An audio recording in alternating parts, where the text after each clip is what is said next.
Prions. Dieu trois fois saint, tu es notre Dieu en Jésus-Christ, ton Fils unique et notre Sauveur. Merci de nous avoir donné la santé, la foi pour te suivre, pour te servir. Merci de nous avoir donné ta parole. Viens, Seigneur, verse en nous ton Saint-Esprit. Parle-nous. Au nom de Jésus-Christ. Amen.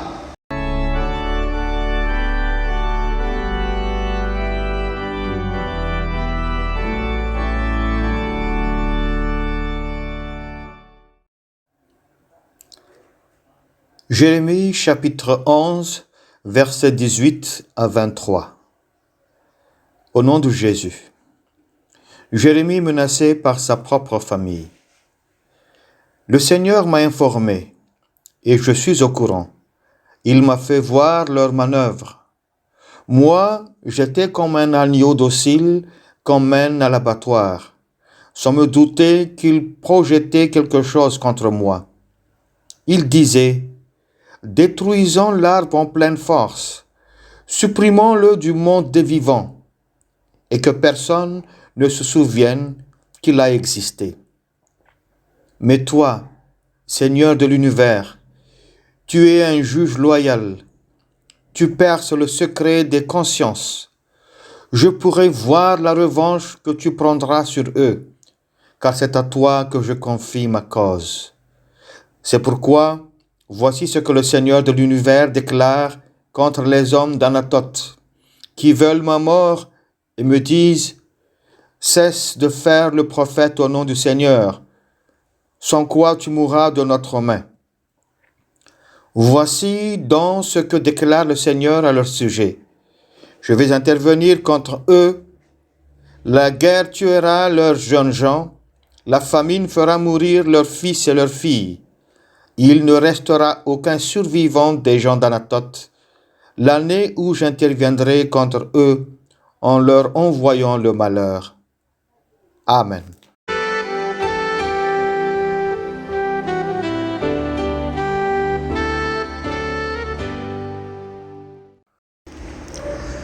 Comme texte de méditation pour nous cette semaine, nous allons prendre le livre de Jérémie, Jérémie chapitre 11, versets 18 à 23.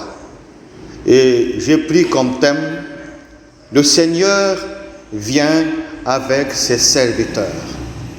Que le Seigneur soit avec vous tous. Nous savons tous que Jérémie était un grand prophète de Dieu. Il a fait 50 ans de ministère. Dieu l'a choisi comme son porte-parole malgré sa timidité. Dieu l'a envoyé pour demander au peuple de Juda de se repentir, mais ce dernier ne l'a pas écouté. Il a été ensuite envoyé pour annoncer les châtiments de Dieu à cause de l'infidélité du peuple de Dieu.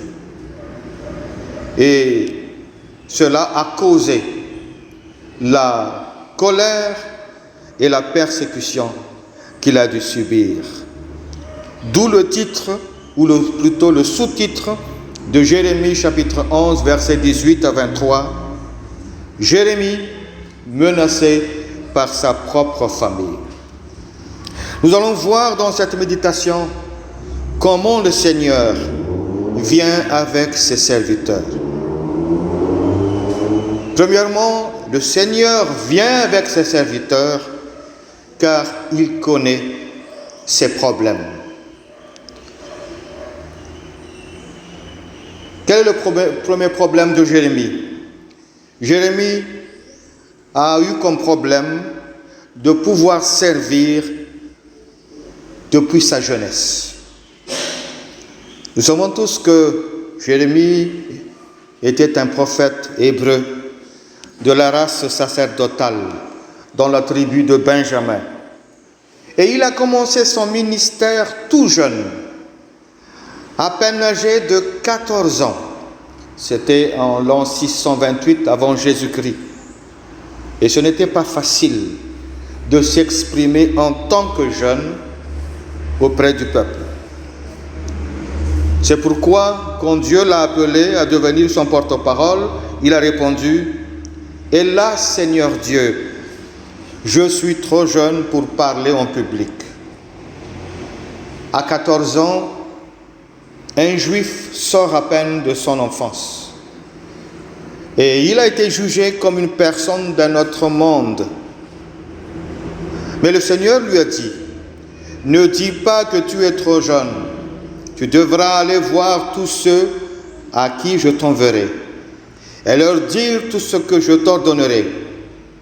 N'aie pas peur d'eux, car je suis avec toi pour te délivrer. » Et le Seigneur était avec lui. Et le Seigneur a justifié ses promesses avec Jérémie.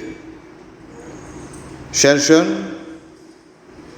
c'est vrai que vos amis vont sûrement se moquer de vous en sachant que vous allez à l'église le dimanche. D'autres jeunes avant vous ont déjà subi les mêmes railleries. Et le Seigneur vous dit ce matin: ne dites pas que vous êtes trop jeune.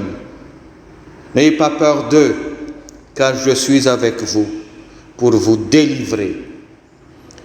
N'ayez pas peur de vous engager dans différentes responsabilités. Et vous verrez que le Seigneur vous justifiera ses promesses. Deuxième problème ou deuxième difficulté que Jérémie a rencontré, c'est celui d'être incompris et menacé. À cause de l'infidélité et de l'incrédulité du peuple de Juda, Jérémie a été souvent envoyé par Dieu pour annoncer du mal à ses concitoyens. Et on l'a reproché d'être prophète de malheur d'ailleurs. Il a prophétisé entre autres la destruction de Jérusalem et la captivité du peuple à Babylone, Irak actuel, pendant 70 ans. Et nous savons tous que Dieu a mis en exécution cette prophétie. Du coup, il a été calomnié, jugé comme traître envers son pays et son propre peuple.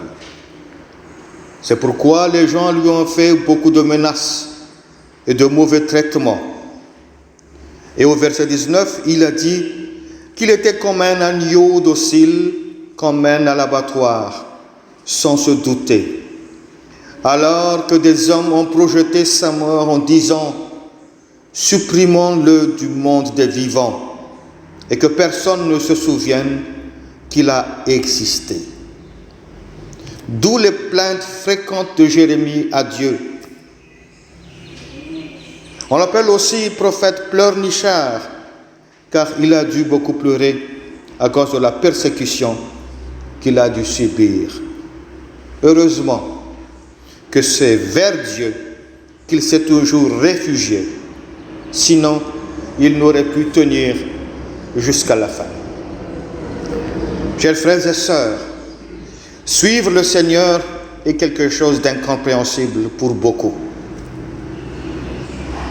Notre foi dérange, même dans notre propre famille.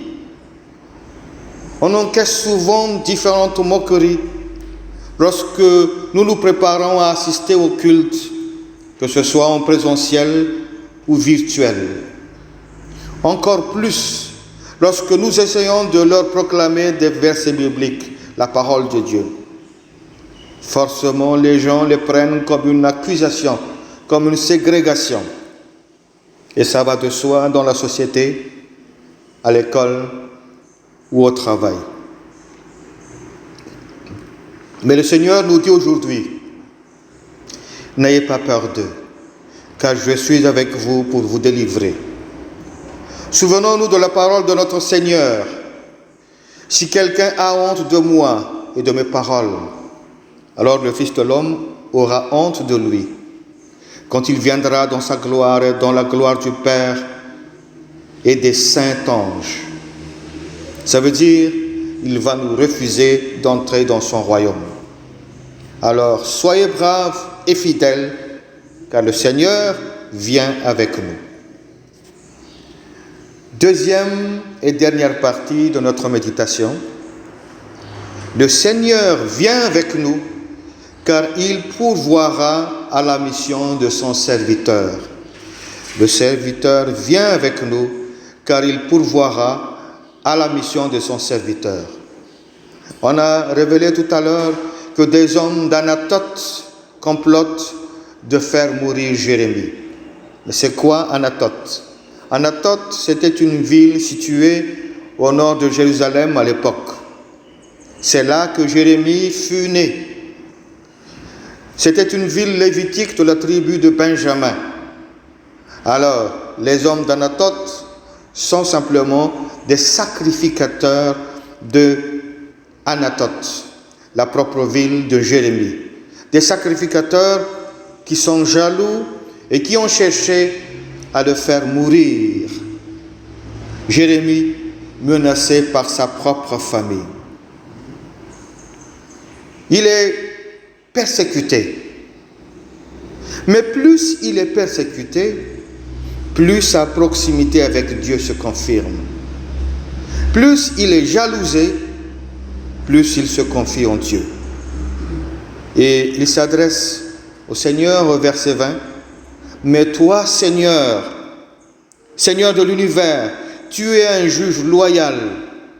C'est à toi que je confie ma cause. » Et le Seigneur a exaucé sa requête au verset 22 et 23 en disant « Voici donc ce que déclare le Seigneur à leur sujet, au sujet des hommes d'Anatote. Je vais intervenir contre eux. La guerre tuera leurs jeunes gens. La famine fera mourir leurs fils et leurs filles. Il ne restera aucun survivant des gens d'Anatote. L'année où j'interviendrai contre eux en leur envoyant le malheur. » Hélas, ce qui s'est passé. Alors, malgré tout, Jérémie a rempli dignement sa mission de prophète, de porte-parole de Dieu, jusqu'à sa mort. Chers amis, comme Jérémie, nous avons tous une mission. Que vous soyez jeunes ou adultes, que vous soyez étudiants ou travailleurs. Tous les jours, nous devrions tous rendre des comptes à Dieu. Ne nous laissons pas décourager par les difficultés. Cela existe toujours. Toute chose concourt au bien de ceux qui aiment Dieu. Ne nous laissons pas intimider par nos détracteurs. Comme Jérémie, confions en Dieu notre cause. Portons toujours en prière nos activités, même celles que nous avons l'habitude de faire. Ainsi, le Seigneur pourvoira à nos activités et notre mission.